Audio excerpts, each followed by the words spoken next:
By 02:14 local time, the screen in front of the Ukrainian electronic warfare operator showed 34 tracks, not aircraft, not missiles, drones, moving in a loose swarm across the southern approach corridor, low and slow, hugging the terrain at roughly 150 meters. The Geran-3s, Russia's jet-powered answer to Ukraine's own long-range strikes, were inbound on a heading that would put them over Zaporizhia in under 40 minutes. The operator did not reach for the radio to scramble interceptors. He reached for the spoofing array.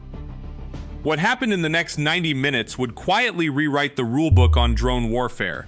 Not with missiles, not with guns, but with a signal. A fake signal. One that 34 drones believed completely. 28 of them never found their targets. They tumbled, drifted, reversed course, and fell. Not because Ukraine shot them down, because Ukraine had been inside their navigation system for 2 weeks. Ever since the night a Geran-3 came down largely intact in a field outside Kryvyi Rih, and a Ukrainian engineer pulled the guidance board from the wreckage and said, "We can use this." Stay with this, because the story of how Ukraine reverse-engineered the Geran-3's navigation signal in less than 14 days, and then used that knowledge to collapse an entire swarm mid-flight, is one of the most operationally significant electronic warfare developments of this war. And the intercept method Ukraine developed does something that broad-spectrum jamming cannot. It does not merely blind the drone, it convinces the drone it is somewhere else entirely. By the time we reach the intercept night, you will understand why that distinction matters, and why Russia's engineers are now facing a problem they cannot solve with frequency hopping alone. Start with the weapon itself, because understanding why the Geran-3 was frightening is the only way to understand why defeating it this way is significant. The original Geran-2, Iran's Shahed 136 built under license, was a propeller-driven delta-wing loitering munition. Slow, loud, cheap. Ukraine's air defenses learned to handle it. Machine guns, small missiles, drone interceptors. The attrition rate on Geran-2 swarms climbed steadily through 2024 and into 2025, and Russia's response was to introduce the Geran-3, the jet-powered variant. Cruising speed in the range of 500 kilometers per hour, roughly 3 times faster than its predecessor, a radar cross-section described by Ukrainian analysts as extremely small, difficult to acquire at low altitude against ground clutter, and a range that, depending on the warhead load, approaches 2,000 kilometers. The speed change alone broke several of Ukraine's existing intercept timelines. A Geran-2 gave defenders 10, sometimes 15 minutes of reaction time after initial radar acquisition. The Geran-3 compressed that window to under 4 minutes on a direct approach. Panzer crews that had become comfortable with the older timing had to retrain entirely, and the jet exhaust signature, while detectable, is far harder to acquire on a passive acoustic system like Ukraine's penicillin sensor at the speeds involved. So by late 2025, the Geran-3 had become a genuine problem, not unsolvable. Ukraine's air defense network adapted, as it always does, but a problem that was costing interceptor missiles faster than the older drones had. And interceptor missiles are not free. Each 9M311 round, fired from a Tunguska, costs roughly $40,000 at procurement. Each R-60 air-to-air missile used by a MiG-29 in the interceptor role costs more. Against a drone that Russia can produce, according to Ukrainian intelligence estimates, for somewhere between $50,000 and $80,000 per unit, the exchange ratio was becoming uncomfortable. That is the strategic context in which a single Geran-3 coming down intact in a field changed everything. The date, according to a Ukrainian EW briefing published in early 2026, was sometime in the final quarter of 2025. The exact location was not given, operational security, but the description was specific. The drone lost power during final approach, possibly fuel exhaustion after a navigation error, and came down hard enough to destroy the warhead fusing, but not hard enough to shred the electronics bay. Ukrainian explosive ordnance disposal teams cleared the site. Engineers from the Electronic Warfare Directorate arrived within hours. What they found inside the guidance module was not a surprise in its broad outlines. The Geran-3 uses a hybrid navigation architecture. Inertial navigation for the bulk of the flight, with GPS and GLONASS updates at intervals to correct drift, and a command data link that allows course corrections from a ground station during the terminal phase. What was a surprise was the specific timing protocol the navigation system used to synchronize its GLONASS updates. Here is where the technical detail matters, and it is worth staying with, because this is the mechanism that made the spoof possible. GLONASS, like GPS, works by having the receiver calculate its position from the timing difference between signals broadcast by multiple satellites simultaneously. The key word is timing. The receiver has to know, very precisely, when each satellite's signal was sent. To do that, it maintains a local clock that it synchronizes periodically with the satellite constellation's master timing signal. If you can inject a false timing signal, one that the receiver accepts as legitimate, you can make the receiver believe its clock is offset. And if the clock is offset, every position calculation the receiver makes will be wrong. Not randomly wrong, systematically wrong, in a direction you control. This is navigation spoofing. It has been theorized and demonstrated in laboratory conditions for years. The challenge in a real operational environment is that the spoof signal has to be stronger than the genuine satellite signal at the receiver's antenna, and it has to be believable enough that the receiver's integrity checking software does not flag it as an anomaly and fall back to inertial navigation. What the Ukrainian engineers discovered in the Geran-3's guidance board was that the navigation system's integrity checking had a specific vulnerability. The GLONASS receiver used a timing synchronization protocol with a verification window, a tolerance band within which it would accept a timing correction without triggering the anomaly flag. That window was wider than it should have been, wide enough that a ground-based spoof transmitter, if it knew the exact center frequency and the exact timing offset the system expected, could inject false timing corrections that fell within the acceptance band. And here is the part that required the wreckage to discover. The center frequency and the timing protocol parameters were not the GLONASS standard. They were slightly modified, a configuration specific to this variant of the guidance module. Without the physical hardware to analyze, you could not know the exact parameters.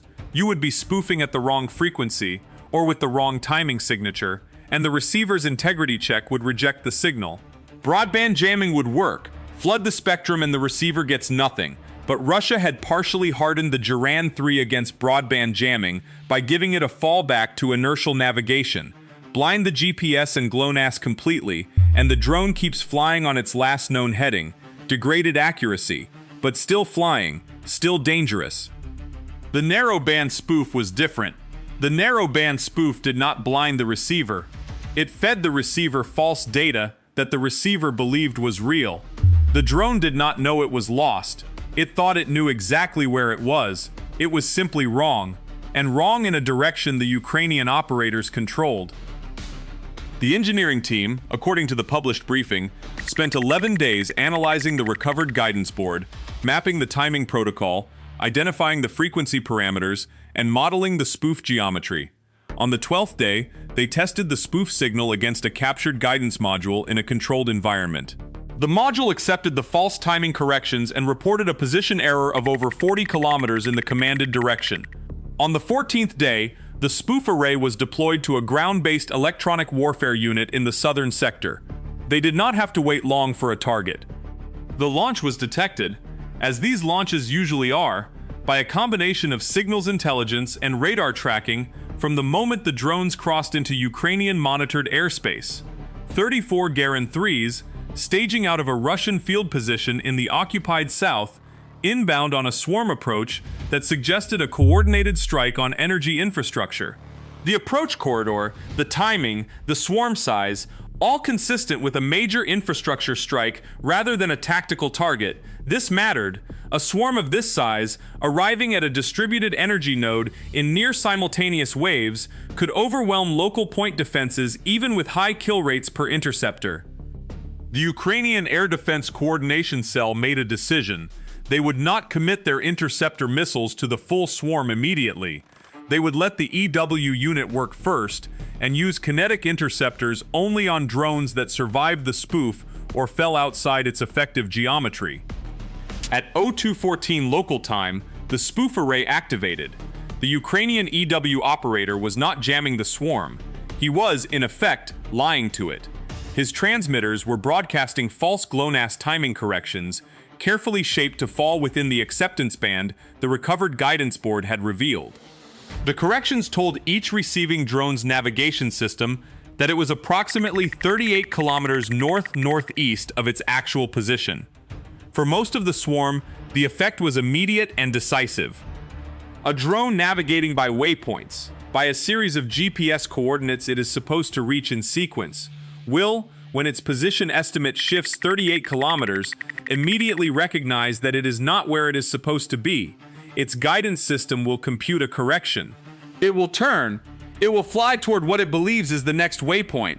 But because its position estimate is wrong, the correction itself is wrong.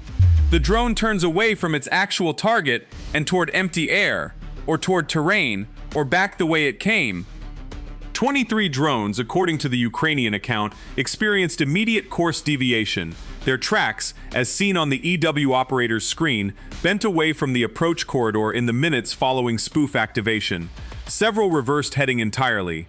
At least 3 flew themselves into the ground as their guidance systems commanded aggressive descent corrections, attempting to reacquire a waypoint that did not exist where they thought it did.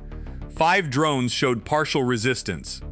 These were likely units where the GLONASS receiver had already committed to inertial navigation fallback, possibly because they had been airborne long enough for inertial drift to exceed a threshold that triggered the fallback mode before the spoof activated. They maintained course. The kinetic interceptors were committed to these 5.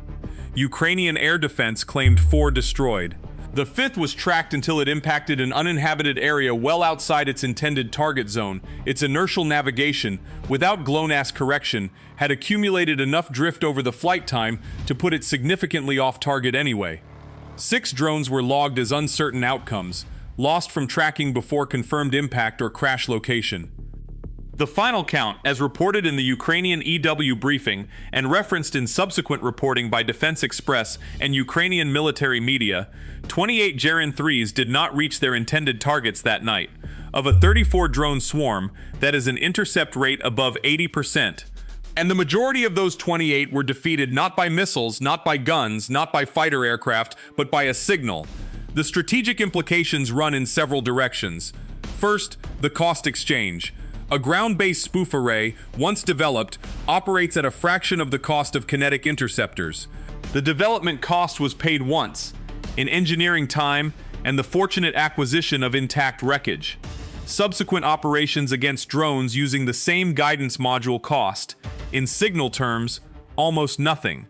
Against a weapon Russia is producing in volume, a cost asymmetric defeat mechanism matters enormously. Second, the countermeasure problem Russia now faces. To defeat this specific spoof, Russia's engineers need to either change the timing protocol parameters, narrow the acceptance window in the integrity checking software, or add a second layer of navigation authentication that the ground-based spoof cannot replicate. All of these are solvable, none of them are fast. Modifying the guidance software, testing it, producing updated units, and cycling them into the inventory takes months at minimum. In the meantime, every Geran-3 in the field, using the original guidance configuration, is vulnerable to this technique, and Ukraine now knows the parameters.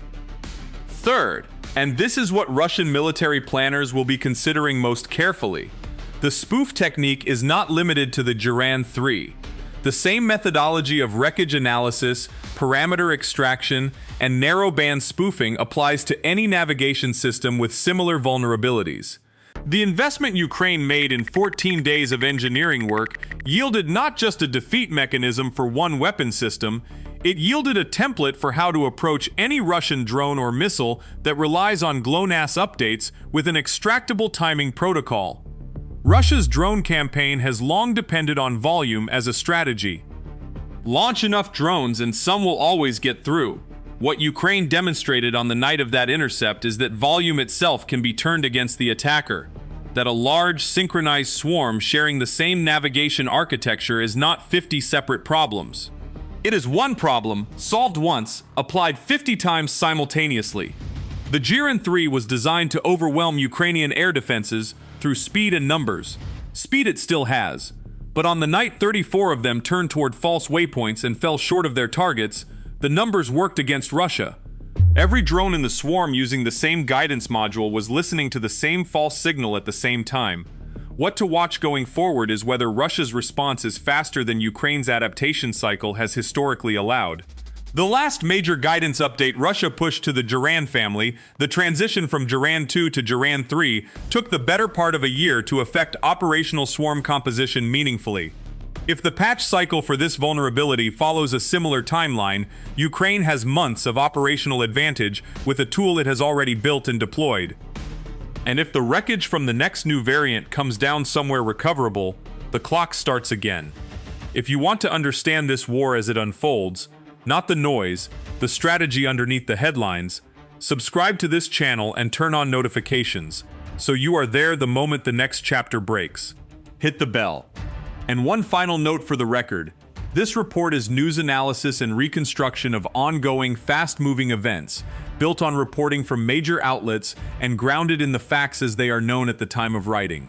The Ukrainian EW briefing referenced here described operational events from late 2025, specific times, exact locations, and some operational parameters have been reconstructed from the described outcomes and the technical context of the systems involved. As the situation develops, details will change. Stay sharp, stay informed, and we will see you in the next one.